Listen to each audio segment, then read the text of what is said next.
I bought this microwave back in November 2018, and I've had a few issues with it. So the most critical issue is that the microwave has actually stopped working.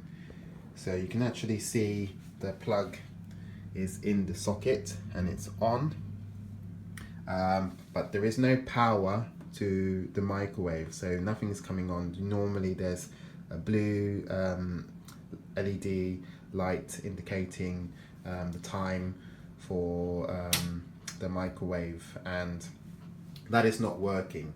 And I've had a few issues prior to the microwave stop working with the light flickering inside the microwave.